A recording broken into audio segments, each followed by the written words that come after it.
김동섭의 인사이트 시간입니다. 또 많은 분들이 기다리고 계시니까 곧장 만나뵐게요. 안녕하십니까? 안녕하세요. 네, 뉴욕장 이제 휴장입니다. 긴 연휴를 앞두고 일단 뭐 지표 소식이 좀 긍정적이었다라고 이 마감 소식이 들렸는데요. 저희가 전략적으로 어떻게 바라볼까요? 미국 시장이 어제 올랐죠.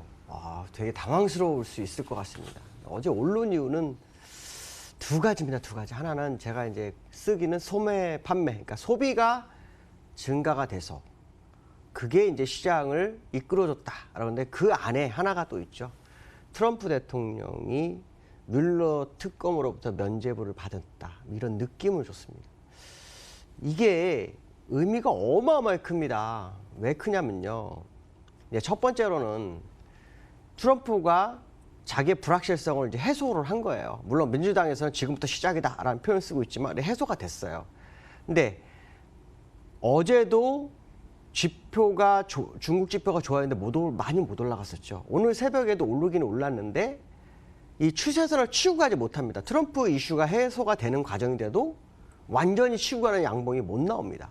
이게 지금 뭘 의미하는지 한번 생각을 해봐야 되겠죠. 또 하나는 트럼프 대통령이 뮬러가 유죄는 아니지만 또 무죄도 아니다 이런 표현을 썼거든요. 그러면서 일단은 이 뮬러 특검에서 면죄부를 준 것처럼 해석을 합니다. 그럼 이걸 가지고 우리 어떤 해석을 할까요? 불확실성 제거 이렇게 생각하죠? 아닙니다. 트럼프 대통령이 이 문제 때문에 내치를 안 했어요. 전부 외치였습니다. 무슨 말이냐면 북한과의 문제, 중국과의 무역 문제 이쪽으로 나갔다라는 거죠. 근데 이제 아마 그걸 안 하게 된다면 그거를 만약에 굉장히 딜레이를 하면서 갈 수 있어요. 그 얘기는 지금 시장을 끌어올렸던 중국과의 무역 분쟁의 해소 이거가 더 딜레이될 수 있는 부분이 생깁니다. 그 얘기는 뭐냐면 투자가로 하여금 불확실성을 양산시킬 수 있죠. 왜냐하면 뇌치에서 이제 두려움이 없어졌잖아요. 재선만 바라보는 상황이 돼버렸기 때문에 다른 거 건드릴 상황은 아닐 거라는 거죠. 더 이상 건드리지 않을 거다. 그렇다면 지금까지 시끄러웠던 부분이 약간 수면 밑으로 내려갈 수 있기 때문에 우리가 시장에서 초미의 관심을 가진 중국 무역 협상이라든가 북한 문제 이런 것들이 조금 수면 밑으로 내려갈 수 있습니다. 그럼 안정권이라고 생각할 수 있지만 그렇지가 않습니다. 오히려 시장에는 재료가 소멸되면서 주가에는 긍정적이보다는 악재 쪽으로 흐를 수 있는 소지가 굉장히 크다라는 생각 한번 해봐야 될 것 같고요. 기술적으로 보면 이렇게 살짝 올려섰죠. 근데 제가 아마 선을 2개 그어놨다고 말씀드렸죠. 이 슈팅 구간. 아직 슈팅 구간 못 갔습니다. 못 갔는데 월봉을 보니까요. 재미나서 보여드립니다. 월봉을 보면요. 완전히 딱 붙여놨죠. 제가 선을 그어놓은 거에 싹 붙여놨습니다. 그리고 윗골에 살짝 있어요.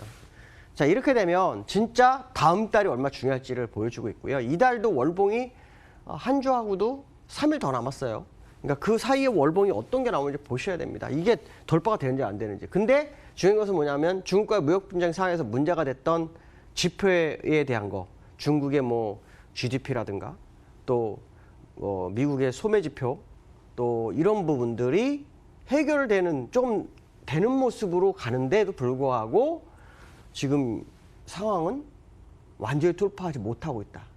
이게 의문을 가져야 되는 부분이다라고 말씀을 드리고 싶고요. 그 얘기는 향후 시장의 방향성을 어떤 식으로 끌고 가는지를 정말 확인해야 하는 아주 중요한 시점이 될 것 같습니다. 시간이 짧아서요. 2개를 같이 가겠습니다. 두 번째는요. 우리나라하고 좀 관련되어 있습니다. 한국은행 총재 어저께 발언 보셨는지 모르겠어요. 이게 이제 세 번째하고 이슈하고 맞물립니다. 뭐냐면 외국인들이 이제 한국은행 이제 이주열 총재가 이제 우리나라 경제에서 내년도 괜찮다 낙관론을 제시하죠. 그러면서 2가지 이슈를 던집니다. 금리 인하 없다. 그다음에 리디노메이션이 생각도 안 하고 있다. 이 2가지입니다. 근데 국회에서는 그걸 이달 말부터 얘기를 나갑니다. 리디노메이션에 대해서. 근데 이걸 보면서 세 번째 이슈에 뭐가 있냐면 외국인들의 얘기를 제가 합니다. 그게 무슨 말이냐면 외국인들이 이 시장을 들어온 이유를 저는 정말 몰랐어요. 딱 있다면 굳이 있다면 중국이 오르고 있고 미국이 버티기 때문에 또 우리나라 추경을 3번째 시도하고 있기 때문에 유독성이 풀리니까 들어오는구나 라는 생각을 했지만 그것만 가지고는 정말 이해가 안 됐거든요. 그럼 외국인들이 생각했던 거는 이 2가지. 아까 말한 금리 인하 가능성. 그러니까 우측 깜빡이를 한국은행이 킬 거다. 근데 저는 안 킬 거라고 보거든요. 해야 된다고는 보지만 안 킬 거다. 왜냐? 미국과의 금리 역전 폭을 더 늘리기를 원치 않습니다.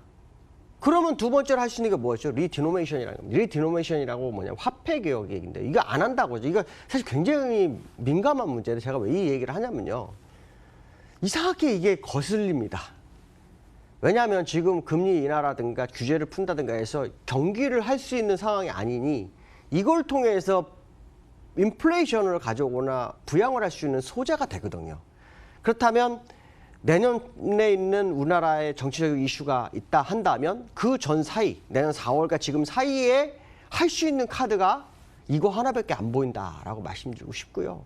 그렇다면 결국 만약에 이번에 조정이 들어오는 상황에서 나중에 이 리디노메이션에 대한 이슈가 시장에 나온다면 이게 주가를 끌어내는 트리거가 될 수 있다.